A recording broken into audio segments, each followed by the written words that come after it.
Just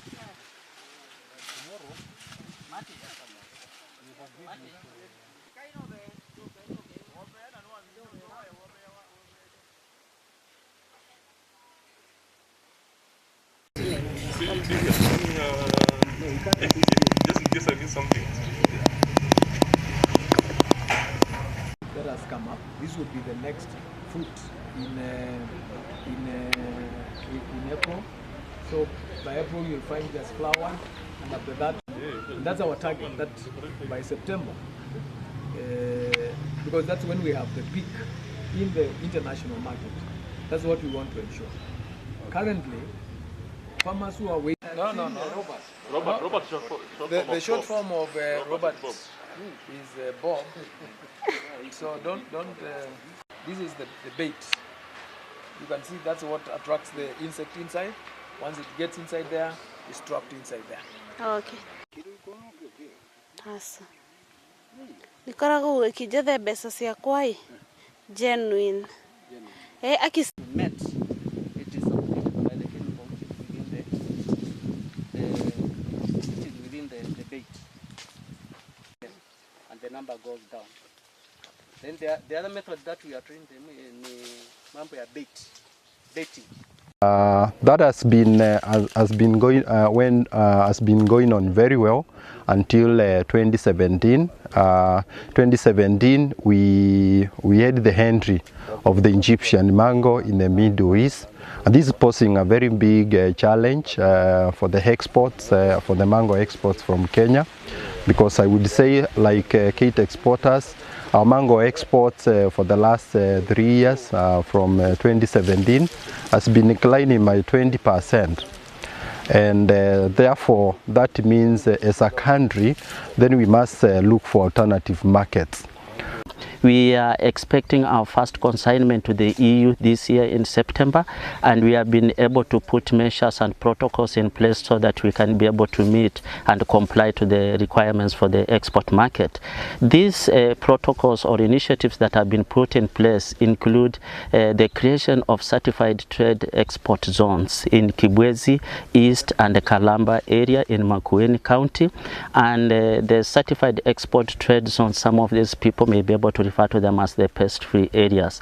These are exclusively export zones where several interventions have been put in place to be able to comply for the export markets.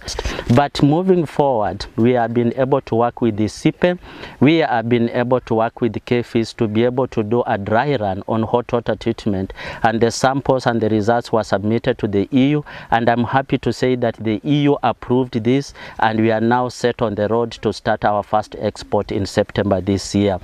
So our hope and our prayer is we will be able to reopen in this year 2021 the EU market, so that we can increase that band of the percentage of mangoes that can be exported.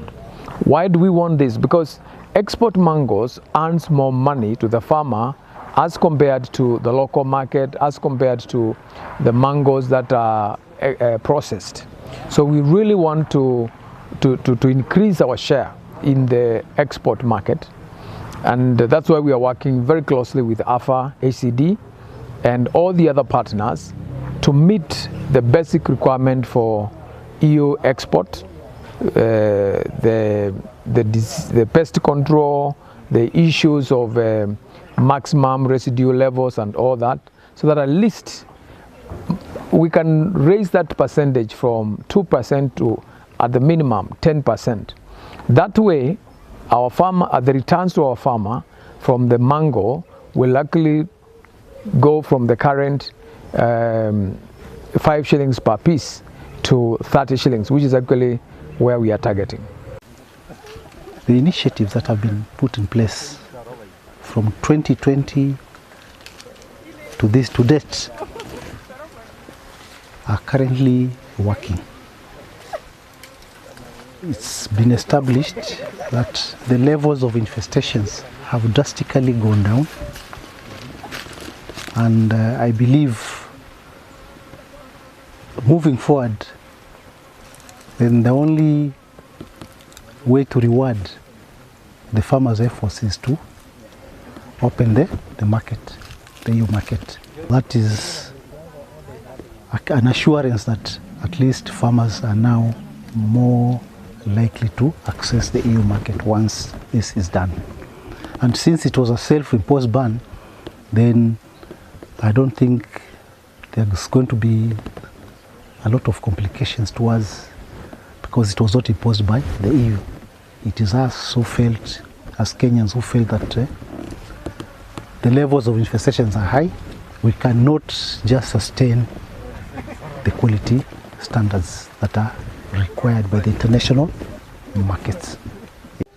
Tunaweza kutuma EU market because already through Kibwezi Limited, Kamban, we have managed to send some of our mangoes to Europe market.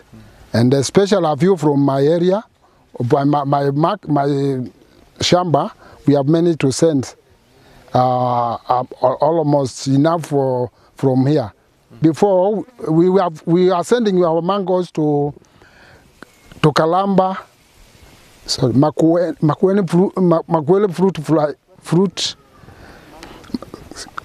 Makueni fruit processing plant, but it is not really, it's not enough. So we are trying our best to make sure our mango plants have no fruit fly as normally as they used to be, so that we can send it to European market. And already, as I said earlier, we have already managed to send a few, and through a company in Kibwezi. Hii plant wakati imeletwe imetusaidia. Shauri hapo nyuma these middlemen walikuwa wakituumiza sana. Walikuwa wakinunua bibaya na hakuna soko, lakini baada hii mashini kukuja imetusaidia, tumemanage kuuza bigger percent kwa hiyo plant. Kwa plant tunafaa especially the cooperative inalipa 15 shillings per kilo. 15 shillings per kilo kwa hiyo society yetu. Kuna future shauri sasa hiyo market ikiendelea vile tunaona itafunguliwa na imefunguliwa, kuna future maembe. Tutakuwa tukiuza local kiasi, zile za export kama hiyo tunatajaria another percent, na then locally tunauza Nairobi kidogo hivi, na then market itakuwako.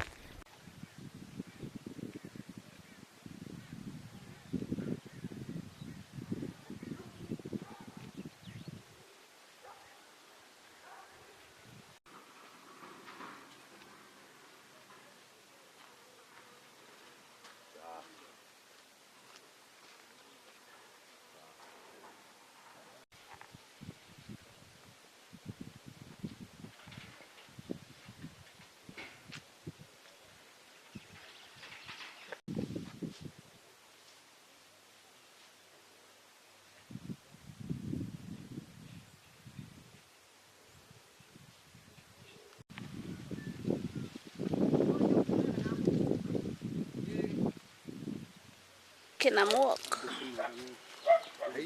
Ndio ile nyingine kwa pale, kwa ile mtu mwingine. Si hapa